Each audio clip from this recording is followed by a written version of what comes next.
मैं इन जैसे दलालों को, इन जैसे सुअरों के झुंड को जवाब देना चाहती हूँ कि अगर तुम्हें लगता है कि तुम रसूल की शान में गुस्ताखी करोगे तो तुम कामयाब हो जाओगे या तुम्हें कुछ मिल जाएगा, ऐसा कुछ भी नहीं होगा। तो दोस्तों, आज मैं आप लोगों के सामने ये वाला वीडियो लेके आया हूँ। इस वीडियो में आप लोग देख सकते हैं यति नरसिंहानंद सरस्वती ने क्या कहा, अल्लाह के नबी सल्लल्लाहु अलैहि वसल्लम की शान में गुस्ताखी की। और आप लोग आगे देखें इस महिला ने क्या कहा यति नरसिंहानंद सरस्वती को, और रामगिरी महाराज को क्या कहा।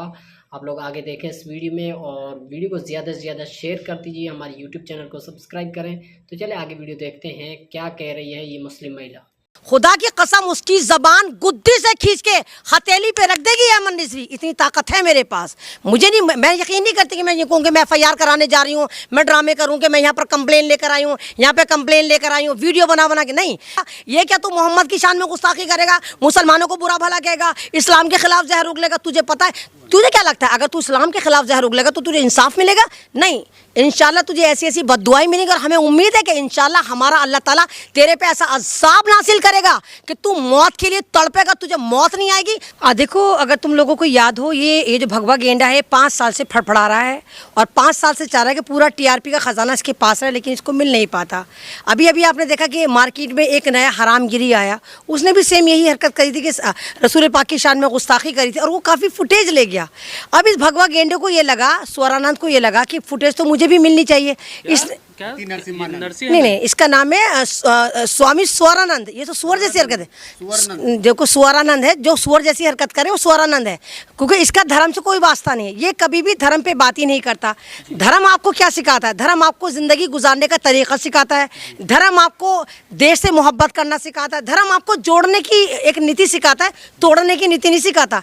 ये हमेशा, अगर आपको ये देखो, जब से पहली बार ये वायरल हुआ था तो इसने एक छोटे से बच्चे की मॉब लिंचिंग करी थी, जो मुसलमान बच्चा था और मंदिर में पानी पीने गया था।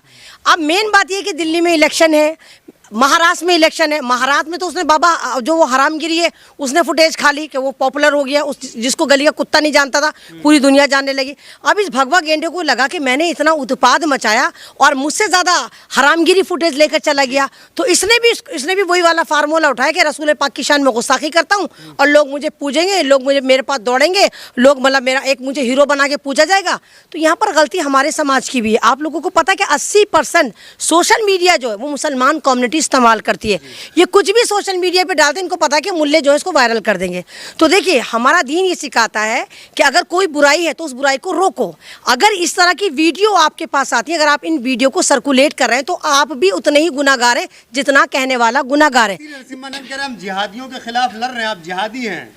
नहीं, किसको जिहादी कह रहे हैं? पहले तो मैं कह रही हूँ तुम उस नरसिम्हानंद, मैंने कहा ना, वो स्वरानंद को जाकर जिहादी का मतलब सिखा कर है। हाँ, मैं फख्र से कहती हूँ कि अमन रिजवी जिहादी है, क्योंकि जिहादी का मतलब है स्ट्रगल करना, लगातार संघर्ष करना। और मैं एक संघर्षहीन लेडी हूँ और एक संघर्षहीन भारत की नारी हूँ जो भारत को बचाना चाहती हूँ। इसी संघर्ष के तौर पर मैं इन जैसे दलालों को, इन जैसे सुअरों के झुंड को जवाब देना चाहती हूँ कि अगर तुम्हें लगता है कि तुम रसूल की शान में गुस्ताखी करोगे तो तुम कामयाब हो जाओगे या तुम्हें कुछ मिल जाएगा, ऐसा कुछ भी नहीं होगा साहब। तो आपको तो वो कुरान, ये तो आप कह रहे हैं चलो कुरान की आयत में है, मैं तो कहती हूँ चलो इन लोगों को तो पता ही नहीं कुरान में, तो वैसे भी नाजायज औलाद हैं। आप बताओ, ये तो वाकई जायज औलाद नहीं, इसको तो खुद नहीं पता इसका बाप कौन है, इसकी माँ कौन है। 101 बाप की नाजायज औलाद है ये भगवा गेंडा। इसका तो बिल्कुल ये कहे कि अंत्येष्टि पे खड़ा हुआ है, ना मालूम कब इसकी मौत आ जाए, बिल्कुल बुढ़वा ना, एक्सपायरी बुढ़ा है। लेकिन वो ये कि भगवा चोला पहनते, इन्होंने तो भगवा को बदनाम कर दिया। आप जानते हो कि पहले संत कैसे होते थे, महंत कैसे होते थे, साधु कैसे होते थे, सन्यासी कैसे होते थे? ये तो बिल्कुल अपोजिट है। ना ये सन्यासी हैं, ना ये साधु हैं, ना अच्छे नागरिक हैं, ये तो देशद्रोही हैं। इनको तो पकड़कर इन पे फौरन UAPA लगाकर ये देश के लिए एक तरह का, ये कहिए देश के लिए बॉम्ब की मानद है। इतना नुकसान बॉम्ब से नहीं होता जितना नुकसान इन लोगों से हो रहा है, क्योंकि ये समाज को भी खराब कर रहे हैं, ये लोगों को तोड़ भी रहे हैं, ये समाज में अराजकता फैला रहे हैं, ये नफरत बांट रहे हैं। इन्हीं की वजह से मुसलमानों की जो मॉब लिंचिंग हो रही है, मुसलमानों को टारगेट करा जा रहा है, इन्हीं लोगों की वजह से देश का माहौल खराब हो रहा है। क्या करेंगे अगर यति नरसिम्हानंद आपके सामने आ जाए तो? देखो, अगर मेरे सामने आ गया, वल बात तो मेरे सामने आएगी, उसको भी पता क्या अमन रिजवी कौन है, सबसे ज्यादा उसकी बैंड मैंने ही बजाई। अगर मेरे सामने आ गया, खुदा की कसम, उसकी जबान गुद्दी से खींच के हथेली पे रख देगी अमन रिजवी, इतनी ताकत है मेरे पास। मुझे नहीं, मैं यकीन नहीं करती कि मैं ये कहूँ कि मैं FIR कराने जा रही हूँ, मैं ड्रामे करूँ कि मैं यहाँ पर कंप्लेन लेकर आई हूँ, यहाँ पे कंप्लेन लेकर आई हूँ, वीडियो बना बना के। नहीं, मैं कह रही हूँ, आप देखो ना, बाबा हरामगिरी के ऊपर 60,000 FIR हुई। अरे FIR कराने के बाद देखा तो करो FIR के हो क्या रहा है? आप देखो नुपुर शर्मा पे हजारों हजार FIR हुई, नुपुर शर्मा को तो सजा नहीं हुई। तमाम इन लोगों पर FIR करा के लोग माइलेज लेते हैं, पॉलिटिकल माइलेज लेते हैं, फुटेज लेते हैं, चमकते हैं, लेकिन उन FIR को केस में कन्वर्ट नहीं करते। मुझे अपने संविधान पर यकीन है, मुझे देश की अदालतों पर अभी भी यकीन है कि अगर आप उन केस को पूरी ईमानदारी से लड़ेंगे, अरे आप 60,000 ना सही 60 ही FIR कराओ, लेकिन उनको पूरी ईमानदारी से लड़ो, जब तक लड़ो जब तक इनको सजा नहीं हो जाती। तो लोग सजा तो करवाते नहीं है, माइलेज ले लेते हैं। उनके मन में कोई डर नहीं है, खुले मन से कह रहे हैं कि रावण की जगह मोहम्मद का पुतला जलाया जाए। नहीं, वो तो मैंने कहा ना, वो कहेंगे देखो जो सरकारें होती हैं, फांसीवाद का एक रूल है कि या तो आप किसी मुल्क को डेवलपमेंट दे रहे हैं, भारतीय जनता पार्टी नील बटा सन्नाटा है, भारत में डेवलपमेंट के नाम पे 0 बटा सन्नाटा है। अब जब इन्होंने डेवलपमेंट नहीं दिया, किसानों को ये खुश नहीं रख रहा है, जवानों को ये खुश नहीं रख रहा है, पत्रकार खुश नहीं है, महिला खुश नहीं है। अभी आप देखिए कि किस तरह किसने पांच लोगों को कैसे घर में घुस के दलितों को मार दिया गया। तो बिल्कुल एक जंगल राज चल रहा है। अब जब इस तरह की हरकतें होती हैं तो देश को बेवकूफ़ बनाने के लिए एक दुश्मन पाला जाता है, और सन 2010 के बाद जो खुल के दुश्मन पाला है वो मुसलमान को इन्होंने दुश्मन बना के इम्प्लांट करा है। और जितने नफरती चिंटू हैं, RSS की नाजायज़ औलादें, ये तमाम के तमाम सुबह शाम चिल्लम चढ़ा कर मुसलमानों को कोसते रहते, तू जिहादी, तू पाकिस्तानी, तू हिजाबी, तू मुल्ला, तू दाढ़ी वाला, तू मदरसे वाला, हम तुझे ये कर देंगे, हम मॉब लिंचिंग कर देंगे, हम देश में नहीं रहने देंगे। तो इससे ना देश का माहौल ख़राब रहता है। और आप लोग जो ना इसी दहशत में रहते हो, अल्लाह इन्ने वाली बॉडी बोली जल्दी से इसको भेज देते हो, देखो ये नरसिम्हा क्या कह रहा है, स्वरानंद क्या कह रहा है, देखो ये हरामगिरी क्या कह रहा है, देखो ये क्या कह रहा है, ये तो हम पूरे दिन इसी में उलझे रहते हैं। हम नहीं सवाल करते कि सरकार हमारे लिए क्या कर रही है। तो ये भारत के लोगों को भटकाने के लिए ऐसे जैसे तमाम चिल्लम चोरों को मार्केट में लॉन्च करा जाता, और इलेक्शन से पहले इन लोगों को लॉन्च करा जाता ताकि माहौल ख़राब हो। और दिल्ली में आपने देखा, जब पहले 5 साल पहले इलेक्शन हुआ था तो दिल्ली दंगे हुए थे। अब दिल्ली दंगे इनको दूर दूर तक नज़र नहीं आ रहा कि किस तरह ये फिर कन्वर्ट करें, फिर मुसलमानों किस तरह मारें। तो ये फिर नए जो ये भगवा चिंटू हैं, इनकी जमातों को आगे करा जाता है, मुसलमानों को गालियाँ दिलवाई जाती है ताकि मुसलमान भड़के, देश का माहौल ख़राब हो। मंदिर के पास जो है धावा बोला, वहाँ पे प्रोटेस्ट किया, तो क्या लग रहा है कि अति नरसिम्हानंद की हत्या की कोशिश हो रही है? उसको कौन मारेगा? अरे वो जिंदा होता तो इस तरह की हरकत ही नहीं करता, ये तो मुर्दा है। ये नरसिम्हा स्वरानंद तो उसी दिन मर गया था जब इसने इंसानियत के खिलाफ काम करा था और उस बच्चे की मॉब लिंचिंग करने की कोशिश की थी, जो 11-12 साल का मुस्लिम बच्चा था, प्यासा था, मंदिर में पानी पीने आ गया था, ये तो उसी दिन मर गया था। और अभी आपके बगौल के वहाँ पर डासना मसूरी में मंदिर के बाहर लोग धावा बोले हुए हैं, प्रोटेस्ट कर रहे हैं। कहाँ मर गया बे तू? कहाँ पे तू तो बड़ा पावरफुल है ना, तू तो लोगों से कह रहा है कि मैं ये कर दूंगा, मैं करूंगा। कहाँ घुस गया? कहाँ नाड़ा अपनी चड्डी संभाल के घुसा हुआ है? तो ये सारे डरपोक बुज़दिलें सिर्फ इनको सोशल मीडिया पे लाकर ये नंगे हो जाते हैं, सोशल मीडिया पे जाकर ये हिजड़े मर्द बनते हैं। वैसे मर्द भी नहीं है, क्यों?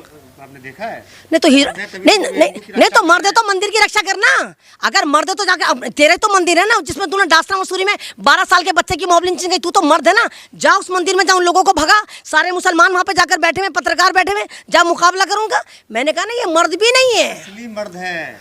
आपके नज़दीक असली मर्द है ना, क्योंकि मेरे ख्याल से तुम लोग भी फिर इसी कैटेगरी के मर्द होंगे कि अगर इस्लाम के खिलाफ बात होगी। मैं नहीं, देखो इस्लाम, मुसलमान का जो इस्लाम टिका हुआ है ना, वो ला इलाहा इल्लल्लाह मुहम्मदुर रसूलुल्लाह पे टिका हुआ है। आप मुझे गाली दो, मेरे हिजाब को टारगेट करो, मेरे महिला सम्मान को टारगेट करो, मैं शायद मुकाबला करूं, लेकिन अगर आप मेरे रसूल को गाली दोगे तो हमारा ईमान हमारे दिल में है, तो हम वाकई में तुम लोगों की ऐसी तैसी भी मारेंगे। और हमें यकीन है कि हमारा खुदा जो बहुत बड़ा मुनसब है, जो बहुत बड़ा सुप्रीम हमारा लीडर है, वहाँ से इंसाफ ज़रूर आएगा। और हिंदुस्तान की अदालतों में भी अगर सही मायनों में मुकदमा लड़ा जाएगा तो इन जैसे नफरती चिंटुओं का जो असली ठिकाना है वो जेल है। सरतन से जुदा करेंगे क्या? नहीं, वो तो तुम लोगों के नारे, सरतन से जुदा मरो, सरतन से जुदा जो करा जाता है वो जिंदा लोगों को करा जाता है, मुर्दा का नहीं करा जाता। अबे इस एक्सपायरी बुड्ढे को मारकर कौन गुनाह बेइज्जत करेगा? अरे गुनाह भी इंसान वो करे जिसमें मजा है, इसमें क्या मुरेवे को कौन मारेगा? और हम कानून के दायरे में चलते हैं, हम नहीं मानते सरतन से जुदा, फलां तन से जुदा, ये तुम लोगों ने नारे बनाए। मुसलमान नहीं मानता, मुसलमान कानून पे आज भी मानता है। बेशक मुसलमानों के लिए तमाम अदालतें चोरी हो चुकी हो, बेशक मुसलमानों के लिए तमाम मीडिया चोरी हो चुका हो, बेशक मुसलमानों के लिए सरकार की नीतियां चोरी हो चुकी हो, सरकार मुसलमानों के साथ सोतेला व्यवहार करी हो, लेकिन मुसलमान फिर भी अल्लाह के बाद फिर भी यकीन करता है कि कहीं ना कहीं हिंदुस्तान की कोई एक तो अदालत होगी, कहीं तो कोई ऐसी रात होगी जिसकी सुबह होगी और मुसलमानों को इंसाफ मिलेगा। नरसिम्हानंद से मुझे क्यों डर लगता? अगर मुझे डर लगता तो मैं उसको क्या नाम है नरसिम्हा स्वरानंद कह रही होती, स्वरों का झुंड कह रही होती। अरे वो मुझसे डरता है, आए ना मेरे सामने आए, मुझसे बात करे, मुझे बताए। जिन लोगों को अपना धर्म नहीं पता, ये वही है जो अपने धर्म के बारे में बोलता है कि बीजेपी की तमाम नेत्रियां जो है वो जब ही नेत्री बनती है जब बीजेपी के मंत्रियों के बिस्तर से होकर गुजरती है। अरे बीजेपी वालों की तो गैरत नहीं जागी, तब तो उन्होंने नहीं कहा तू हमारे बारे में क्या बोला है। तो ना तो ये अपने धर्म का सम्मान करता है, ना ये दूसरे धर्मों को सम्मान देने के उसमें रहता है। तो ये सिर्फ नफरत का सौदागर है, इनको ठेका मिला हुआ है कि तुम मुसलमानों के खिलाफ बोलते रहो क्योंकि दिल्ली में इलेक्शन है। लेकिन देखा तो यही जा रहा है ना, मुसलमान कहीं ना कहीं मजबूर है अभी भी। नुपुर शर्मा ने कहा, फिर भी नुपुर शर्मा के खिलाफ कुछ नहीं, रामगिरी की कुछ नहीं, जतिन नरसिंगन पहले भी अभी भी कुछ। रामगिरी ने माफी मांगी, शायद तुम लोगों को नहीं पता कि हरामगिरी ने माफी मांग ली कि मेरे बयान को तोड़ मोड़ को पेश करा गया, क्योंकि वो जो चाहता था वो पॉपुलर होना चाहता था। उस नफरती चिंटू को, उस हरामगिरी को उसकी गली का कुत्ता नहीं जानता था। पूरे हिंदुस्तान में जब उसके खिलाफ वीडियोस बनी और प्रोटेस्ट हुए, इम्तियाज जलील ने कॉल करी, सारे के सारे वहाँ पर मोहम्मद के लिए जमा हुए कि हमारे मोहम्मद जो है हमारे आइडियल है, तो देखिए उसने माफ़ी मांग ली। और दूसरी बात आपने कहा नुपुर शर्मा कहाँ है? Where is Nupur Sharma? नुपुर शर्मा फरार है, नुपुर शर्मा रूपोश है, नुपुर शर्मा जमीन के अंदर है। कहाँ है? नहीं, तो गिरफ्तारी का जब हमें पता ना कि ये तो सरकार की पिट्ठू है ना। नुपुर शर्मा तो खुद बीजेपी के अंदर थी, बीजेपी की पैनलिस्ट थी, टीवी में बैठ कर बकवास कर रही थी। तो यहाँ पर गलती हमारी भी। आपने कहा मुसलमान डरपोक है, मुसलमान डरपोक नहीं है, हिकमत अमली से काम लेता है मुसलमान, साबिर और शाकिर है। मुसलमान को पता है कि सब्र का फल हमेशा मीठा होता है। अति नरसिम्हानंद के जो समाज है क्या उनके साथ हैं? कौन सा समाज? ना कोई भी साथ नहीं। अरे उसके साथ तो तब नहीं जब वो जेल गया था, उसको गली का कुत्ता भी लेने नहीं आया था, अकेला डोलता था। उसको लगा था जब मैं जेल से बाहर निकलूंगा तो सारा मीडिया होगा, सब कुछ, उसको कोई लेने नहीं गया। तो ये तो नरसिम्हा स्वरानंद ऐसा है। वसीम रिजवी आपको याद होगा, वसीम रिजवी जब तक सिर्फ नाम का मुसलमान था, वसीम रिजवी था, तब तक मुस्लिम समाज ने उसे कुछ नहीं कहा, वो बचा फिरता रहा। लेकिन जैसे ही उसने कहा, नरसिम्हा स्वरानंद ने कहा कि भाई मेरे धर्म में आ जाओ, मैं तुम्हें हिंदू बना देता हूँ, उसको अच्छे से चितपावन ब्राह्मण को वहाँ पर ओबीसी समाज में लाकर खड़ा कर दिया, उसको त्यागी बना दिया। जब से वो त्यागी बना, जब से वो जेल में सड़का है। कुत्ता वफादार है कुत्ते को, क्योंकि कुत्ता वफादार है। कुत्ता है ना जिसको टुकड़ा डालो कुत्ता वफादार होता है। कुत्ता भी वफादार होता है, जानवर भी वफादार होता है, लेकिन ये ऐसा जानवर है क्योंकि गुफाओं की औलादें वफादार नहीं होती, ये तो पर कमेंट वाले होते हैं, इनको तो 2 रुपए चाहिए होते हैं।